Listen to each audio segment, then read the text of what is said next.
안녕하세요. 저는 듀크 대학에 있는 권진이라고 하고요. 지금 듀크 대학에서 부교수로 재직 중이고요. 먼저 오늘 발표와 관련해서는 제가 알렉시온 아펠리스, CSL 그리고 eGenesis로부터 연구비를 받았거나 혹은 지금 현재 받고 있는 거를 먼저 알려드립니다. 예, 여기 계신 분들이 이미 모두 답을 아시고 닥터 카와이가 벌써 얘기를 했겠지만 왜 이종장기 이식이 필요한지 요즘 유행하고 있는 챗GPT한테 한번 물어봤습니다. 이게 물어본 지가 좀 돼서 아마 요즘은 더 좋은 대답이 나올 것 같아요. 이건 3.0일 때 물어봐서 대답은 이식을 위한 장기의 부족이라고 바로 나오는데요. 이제 오른쪽 그림에서 보다시피 장기 이식 수가 꾸준히 미국 내에서 늘어나는데 더 많은 환자들이 대기자 리스트에 축적이 되고 있는 상황이고요. 현재 미국에서는 하루에 20명 정도가 이식을 기다리다가 사망을 하고 있고 한국에서는 제가 듣기로는 대략 8에서 9명 정도, 그리고 세계적으로는 하루에 60명이 이식을 받지 못해서 매일매일 사망하고 있습니다. 그러면 왜 아직까지 이종간 장기 이식을 하고 있지 않는지 이 AI에게 다시 물어보면 첫 번째 나오는 거는 이식 후 거부 반응이 여전히 문제가 된다고 하고, 그 다음엔 동물 바이러스의 사람으로의 전파에 대한 가능성도 제기가 되고 있고요. 이식 거부 반응은 이종간 장기 이식 아시겠지만 이종간 장기 이식 연구 초기에는 hyperacute rejection이라고 해서 이제 초급성 반응이 문제였는데 2002년에 돼지에서 이 문제를 일으키는 인자를 제거하는 것으로 방지를 할 수 있게 되었습니다. 지금 보이시는 이 페이퍼는 사실은 저 개인적으로도 상당히 의미가 있는 퍼블리케이션이었던 게, 제가 2002년에 미국에 유학을 나올 때 트랜스플란테이션으로 방향을 정하게 되는 큰 계기가 된 페이퍼였고요. 물론 연구실을 컨택하는 과정에서 지노 트랜스플란테이션 하고 계신 분이 처음부터 시작을 지노로 하는 것보다는 이식 면역학을 먼저 한 다음에 나중에 지노 트랜스플란테이션을 하는 게 좋지 않을까라고 얘기를 하셔서 그렇게 생각하고 있었지만 저는 이제 지노 쪽은 상당히 오래 잊고 살고 있었어요.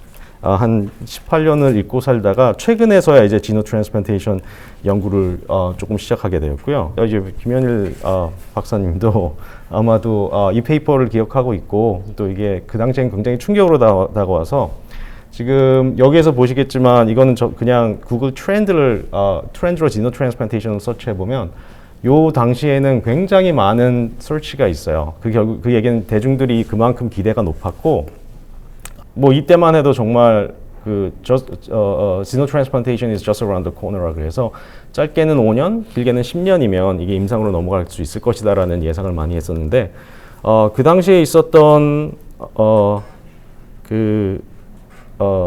면역 억제제가 사실은 뭐 지노 트랜스플란테이션은 뭐 초급성 반응은 없었지만 이후에 거부 반응을 막지는 못해서 아무래도 결과가 좋지 않다 보니까 점점 대중의 관심 속에서 멀어졌던 것 같습니다.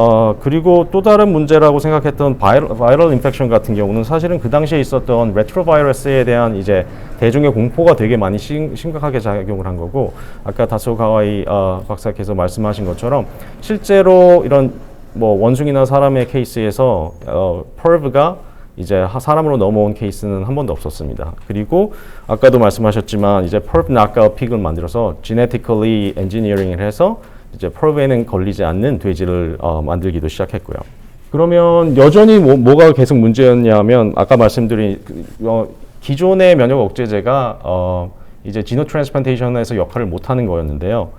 이제 이 문제는 이제 아까 말씀드린 그 새로운 면역 억제제를 이종간 장기 이식에서 쓰면서 어느 정도 해결이 되었습니다.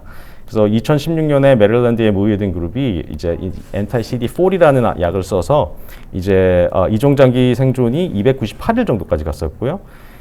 이제 뮤닉 그룹에서 독일에서 심장 이식으로 195일까지 생존을 시켰는데 이때도 이제 anti-CD4라는 약을 써서 그랩 서바이벌을 서포트했습니다.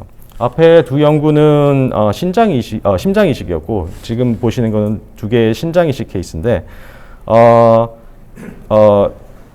신장 이식에서도 CD40 라이겐드 패스웨이를 막는 anti-CD40 라이겐드를 써서 아까는 anti-CD154라고 나온 게 같은 약인데요. 이종 이식 거부 반응을 크게 줄이고 서바이벌을 많이 올렸습니다. 결국 2010년 중반 그리고 2020년 초반 즈음에서는 이제 첫 번째로는 이제 더 발전된 공여 돼지와 두 번째로는 이 CD40 라이간드 패스웨이를 타겟팅하는 약으로 돼지에서 원숭이로의 이식 결과가 굉장히 좋아지게 되었는데 그러다 보니까 이제 이종 이식 필드에서는 이제 클리니컬 트라이얼 임상 시험이 조만간 있어야 되는지 아닌지 논의가 시작되었고요. 그리고 여기 트렌드를 보시면 아시겠지만 갑자기 요즘에서 갑자기 대중의 관심도가 확 올라갔는데 그거는 이제 NYU랑 U of Alabama의 제이미 락이랑 해서 두 개의 다른 케이스지만 그 뇌사자를 이용해서 뇌사자에 돼지 장기를 달아서 이제 결과를 본 케이스가 있었고요. 그 다음에 2002년 초기에는 약간 갑자기 이루어진 일이긴 한데 최초의 돼지에서 사람으로의 심장 이식이 있었습니다. 그리고 이 케이스에서는 그 당시로는 그리고 지금도 클리니컬 그라이드라고 할 수 있는 가장 발전된 돼지가 사용이 되었고요. 여기서 보시다시피 anti-CD40가 40 라이간 패스웨이를 타겟팅하는 약이 면역 억제제로 사용이 되었습니다. 아시다시피 61일을 생존을 했고요. 지금까지 몇 케이스의 뇌사자에서 지노 트랜스플란테이션 케이스가 있었고 그 다음에 4번의 임상 케이스가 있는데 2번은 heart transplantation이고 2번은 kidney transplantation입니다. 한글에 저기 썼다시피 근데 4케이스 모두 60일을 넘지 그러니까 2달을 넘지 못하는 거예요. 이거는 지금 보시는 거는 이제네시스와 Dr. 카와이 그룹이 같이 일을 해서 네이처에 페이퍼를 내신 거고요. 생존이 최장 700일을 넘는 생존을 기록했습니다. 저도 이름이 들어가 있어서 약간 코어서라고 하고 싶긴 한데 이게 60명이 코어서이기 때문에 제가 크레딧을 주장하기가 좀 쉽지는 않을 것 같고요. 그러면 이제 왜 사람에서는 원숭이처럼 2달 이상의 생존이 쉽게 이루어지지 않는지 더 큰 고민이 있어야 된다고 생각되고요.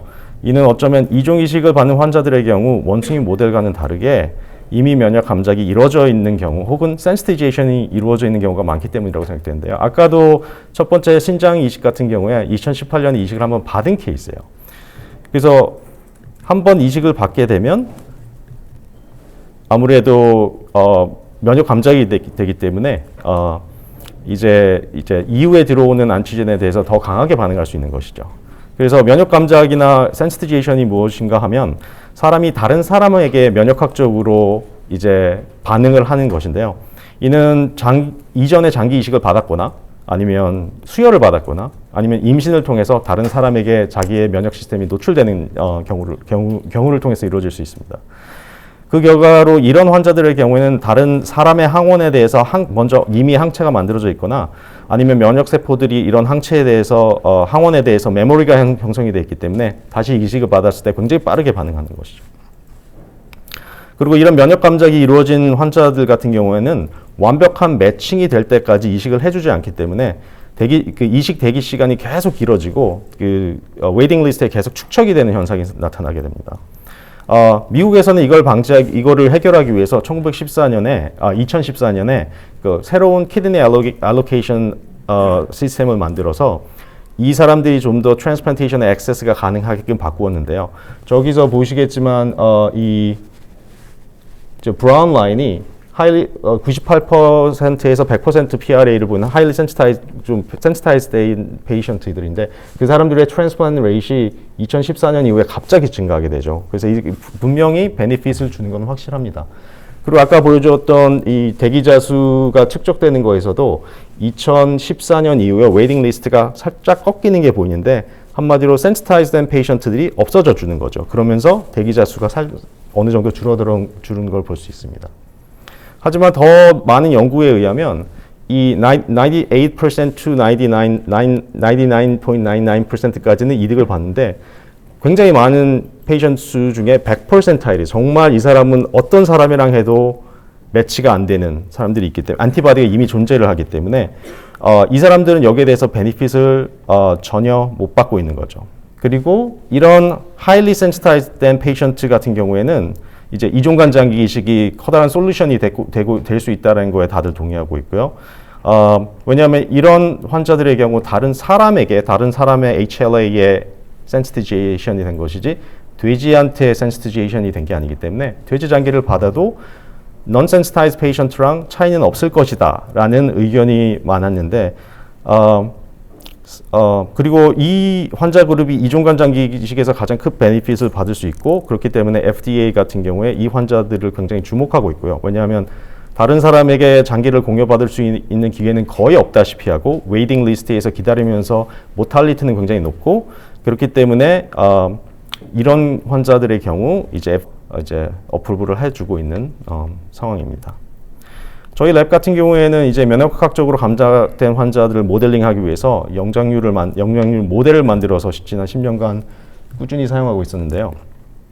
센시티제이션을 유발하기 위해서 먼저 원숭이에서 원숭이로 스킨 트랜스플란테이션을 2번을 걸쳐서 하게 되고요. 보시다시피 센시티제이션을 할 때마다 엔티바디 레벨이, 그러니까 엔타이 도너 엔티바디 레벨이 많이 올라가게 됩니다. 보시다시피 2번의 스킨 센시티제이션을 거친 다음에 지금 같은 경우는 알로키니 트랜스플란테이션을 준대 공여자의 키드니를 주게 되면 이제 굉장히 빨리 엔티바디 미디에이트 리젝션 그 항체 매개성 거부 반응이 일어나게 되고요. 이제 이 모델을 플랫폼으로 삼아서 이제 인덕션이나 아니면 메인터넌스 이뮤노 서프레션이 어떤 게 더 좋은지 연구를 하고 있는 편입니다. 상당히 많은 연구가 진행이 되었었고요. 이 모델을 이용해서 엘로 트랜스플란테이션을 하는 게 아니라 이제 똑같은 모델에 키드니 대신에 키드니 트랜스플란테이션을 주는 방식으로 연구를 진행했습니다.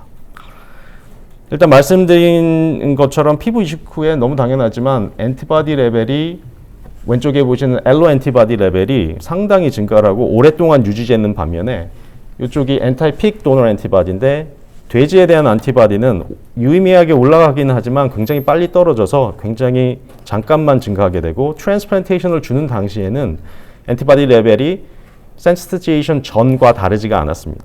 그거를 굳이 해석을 하자면 엘로 센시티제이션이 시노 센시티제이션에는 영향이 없다고 생각할 수도 있는데 근데 이 케이스에 그러니까 피키니 트랜스플란테이션을 하게 됐을 때 이제 서바이벌 아웃컴이 센시티제이션 되지 않은 원숭이에 비해서 굉장히 짧아지거든요. 그 말은 결국은 뭔가 메모리 리스폰스가 있어서 센시타이즈 된 리시피언에서 지노그래프 리젝션을 유발할 수 있는 인자들이 있는 것으로 저희는 생각이 되고요. 그래서 이 지금 왼쪽 위에 보이는 그래프를 보시면 dotted 라인이 이제 점선으로 된 게 센시티제이션이 일어나지 않은 멍키고 이제 블루 라인이 센시티제이션이 이루어진 멍키인데 완전히 똑같은 면역 억제제를 썼을 때 센시티제이션이 된 경우에 그래프 리젝션이 훨씬 빨리 일어나는 걸 볼 수 있었고요. 저희 센시티제이션 모델 같은 경우에는 모든 원숭이들이 이식 후에 엔티바디 레벨이 많이 올라가, 엔타이픽 엔티바디 레벨이 많이 올라가고 이렇게 보시면 위에는 크레아티닌 레벨이라서 이제 리날 펑션이 나빠지는 지표가 되는 건데 엔티바디가 올라갈 때 크레아틴 레벨이 올라가는 그러니까 디스펑션이 일어나는 걸 볼 수 있습니다. 그러니까 거의 코릴레이션이 굉장히 포지티브하게 되는 것이고요. 저희가 이제 패솔로지스트랑 연락을 해서 리젝션 그레이딩을 하면 모든 원숭이들이 6마리 모두 5마리 모두 엔티바디 미디에이트 리젝션을 보여줬고요. 가끔 이렇게 V 스코어가 높으면 이거를 T셀 미디에이트 리젝션이라고 하는데 저희 같은 경우에 추가로 T셀을 체크해 봤을 때 T셀은 그다지 많지 않은 걸로 저희는 확인을 했고요. 엔티바디가 너무 많은 경우에는 바스큘라이티스가 스코어가 높게 잡히는 경우가 많기 때문에요. 마찬가지로 저희가 림프노드나 스플린에서 이제 이런 휴머럴 리스폰스를 유발하는 셀들을 확인했을 때 이제 B셀 클로널 익스펜션이나 플라즈마 셀 같은 것들이 이제 많이 증가하는 것들을 발견할 수 있어서 엘로 센시티제이션에서 엘로 트랜스플란테이션이 일어나는 리젝션 메커니즘이랑 시노랑 면역학적으로 많이 틀리지는 않을 수 있다라는 결론을 내리게 되었습니다.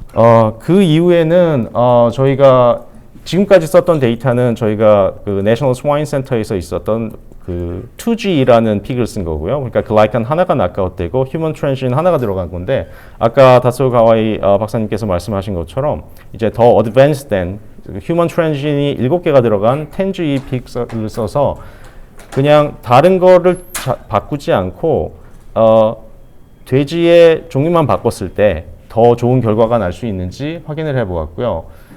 재미있게도 저희가 10G를 썼을 때 2G를 쓴 것보다 그래프 서바이벌이 훨씬 증가하는 걸 볼 수 있었습니다.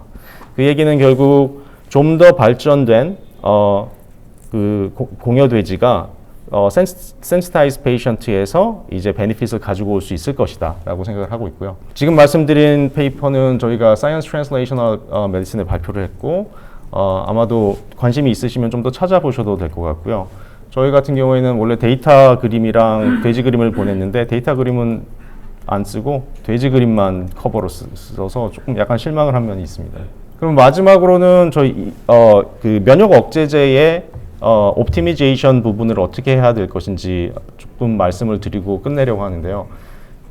지금 계속 첫 번째 프레젠테이션이랑 저 같은 경우에 지금 계속 anti-CD154 그러니까 anti-CD40 ligand 얘기를 계속 하는데 이쪽으로의 연구는 90년대 후반에 굉장히 많이 진행이 됐고요. 사실은 영장류에서 anti-CD154가 allo transplantation의 rejection을 prevention하는 게 데이터가 되게 굉장히 잘 나왔습니다. 저기 앨런 컬크랑 스튜어트 크네틀리는 지금 저와 같이 듀크에 같이 계신 분들이고요. 근데 아쉽게도 이 약이 클리닉에서 임상시험 도중에 이제 큰 컴플리케이션이 있어서 이게 중단이 됐었어요. 그러니까 이 엔티바디의 FC 포션이 플레이트릿에 있는 이제 혈소판에 이제 리셉터가 있어서 바인딩을 하면서 혈소판을 응집시키는 역할을 해서 트롬보시스가 많이 나타났거든요. 그러면서 이게 이제 클리니컬 트라이얼이 스탑이 되고 이 anti-CD40 ligan드는 어떤 면에서는 사장이 됐습니다. 그러면서 바이오젠이 이제 anti-CD40 ligand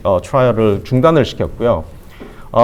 이후에 이제 이번 거 같은 경우는 뭐 옛날 페이퍼긴 하지만 닥터 카와이 쪽에서 이제 설명을 하는 그림을 이제 platelet aggregation이 일어나고 thrombosis 일어나는 메커니즘에 대해서 설명하는 페이퍼가 있었습니다. 이 문제를 극복하기 위해서 그 영장류에서는 사실은 지금 다른 이 thrombosis 유발하는 걸 막는 약을 같이 쓰면서 계속 이 제제를 쓰고 있고요. 클리니컬하게는 사실 아까도 말씀하셨지만 이 FC를 살짝 바꾼 엔지니어링을 해서 바꾼 anti-CD154들이 나와서 지금 한 3개의 컴퍼니들이 그걸 가지고 있고요. 아까 클리니컬 트라이얼에서 쓰신 거는 지금 저 엘라돈에서 나오는 AT1501을 쓰셨고 그 전에 아마 다음 슬라이드에도 있겠지만 퍼넥스에서 나온 CD154도 아마 쓰신 걸로 기억을 하고 있습니다. 지금 제가 알기로는 엘라돈이 가장 빠르고 클리니컬 트라이얼 페이스 2B에 있는 걸로 알고 있습니다. 왼쪽에 있는 게 이제 터닉스에서 나온 CD154를 닥터 카와이 그룹에서 테스트를 해서 알로 트랜스플란테이션에서 이제 에피커시가 있는 걸로 보여드렸고 오른쪽 같은 경우는 이제 듀크에서 저희 쪽에서 한 페이퍼인데 엘라돈 AT1501도 이제 원숭이 모델에서 알로 트랜스플란테이션에서 에피커시가 있다. 한 마리가 얼리 리젝션이 왔는데 걔는 그 원숭이 같은 경우에는 이식 전에 벌써 이 약에 대한 엔티바디가 이유는 알 수 없지만 있었기 때문에 약의 에피커시가 떨어진 것으로 보입니다. 저희 랩 같은 경우에는 이 CD154를 센시타이즈 된 원숭이에서 테스트를 하려고 했는데요. 아시다시피 지노 트랜스플란테이션에서처럼 센시타이즈 된 리시피언에서 테크롤리무스가 그렇게 효과적이지가 않거든요. 근데 지금 피겨 B에서 보시다시피 메인터넌스 이뮤노서프레션을 테크롤리무스에서 이제 컨벤셔널 이뮤노서프레션에서 CD154로 교체를 했을 때 굉장히 훨씬 더 좋은 서바이벌이 나타나는 걸 확인할 수 있었고요. 피겨 C 같은 경우에는 이제 엔티바디 레벨을 나타냈는데 컨벤셔널한 테크롤리무스를 썼을 때보다 엔티바디 레벨이 훨씬 더 컨트롤이 잘 되는 걸로 나타났습니다. 그러다 보니까 이제 엔티바디 미디에이트 리젝션 스코어도 훨씬 더 좋게 나타났고요. 이 그룹에서. 최근에는 왜 CD154가 CD40를 타겟팅하는 것보다 CD40 라이겐드를 타겟팅하는 게 더 좋은지 페이퍼들이 있었는데 일단은 CD154가 굉장히 다양한 이뮤인 셀들을 블록하기 때문에 이런 멀티모덜한 펑션이 시노 트랜스플란테이션 그리고 그 센시타이즈된 페이션트에서 훨씬 더 이펙티브하게 리젝션을 컨트롤해 주는 것으로 보고 있고요. 마지막으로 저희는 이제 아까도 말씀하셨는데 뭐 타겟하는 게 비슷해요. 미국에 있는 리서치 그룹들이. 저희 같은 경우에도 C3를 타겟을 했고 저희가 2021년에 complement inhibition으로 sensitized recipient에서 grep survival을 많이 높인 페이퍼가 Nature Communication에 나와서 이거를 이제 5C8 CD154랑 컴비네이션을 해서 efficacy를 측정한 스터디인데요. 이 complement inhibition과 SOC, Standard of Care죠. 이거 소위 말하는 tacrolimus-based immunosuppression을 썼을 때 rejection이 조금은 늘어나지만 사실은 아주 limited하고요. 근데 CD154랑 컴비네이션을 했을 때는 서바이벌이 굉장히 많이 늘어나는 걸 볼 수 있었습니다. 마찬가지로 여기서 보시면 그 DSA, 그러니까 Donor Specific Antibody 레벨이 택 그룹에 비해서 5CA에서 썼을 때 CD154를 썼을 때 굉장히 줄어들었고요. 이제 결국은 이 레지멘이 워낙 인터널리는 석세스풀 했기 때문에 xenotransplantation에 바로 써봤거든요. 블루 라인이 allotransplantations의 결과고 sensitized 돼 있는 원숭이에서 allotransplantation의 결과고 동일한 레지멘을 썼을 때 xenotransplantation에서는 전혀 효과가 없는 걸로 저희가 발견을 했습니다. 그리고 rejection이 온 그래프트를 봤을 때 인내이 셀들이 굉장히 많이 들어와 있는 것을 확인할 수 있었고요. 결국에는 allotransplantation에서의 rejection과 xenotransplantation의 rejection이 완전히 동일하지는 않다. 그리고 굉장히 xenotransplantation 초기에는 인내이 셀들의 dysregulation이 있어서 complement를 막는 것만으로는 이게 antibody mediated rejection을 프리벤트할 수는 없는 것으로. 그리고 이 데이터는 약간 기존에 나와 있는 컴플리먼트를 진호에 썼을 때의 데이터랑 틀린데 그건 아마도 센시티제이션 자체가 인네이 셀의 디스레귤레이션이나 액티베이션에 참여를 하기 때문에 그런 것으로 생각이 되고요. 이 데이터는 또 최근에 알렉스 루피 쪽에서 나온 뇌사자에서의 데이터와도 상당 부분 일치하는 게 아주 초기, 이식 후 초기에 어댑티브 셀, T나 B셀보다는 오히려 모노사이트 마크로페이지, NK셀들이 굉장히 시그너처가 많이 잡히는 것과 동일선상에 있다고 보시면 될 것 같습니다. 제가 컨클루전은 한글로 썼는데요, 기차에서. 일단은 환자에서의 면역 감작은 이종장기의 생존율을 줄이고 거부 반응을 증가시킬 수 있고요. 이종장기 이식 후 면역 감작이 된 원숭이에서 엔티바디 미디에이트 리젝션이 가장 주된 거부 반응의 종류입니다. 그리고 더 많은 돼지인자의 제거와 사람의 유전자의 삽입은 항체맥의 거부 반응을 줄임으로써 이종장기의 생존을 더 높일 수 있고요.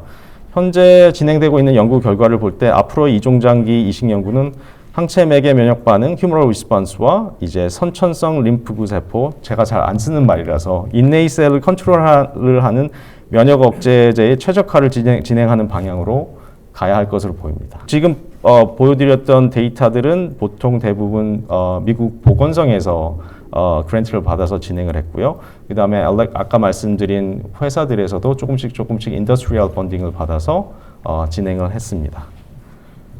감사합니다.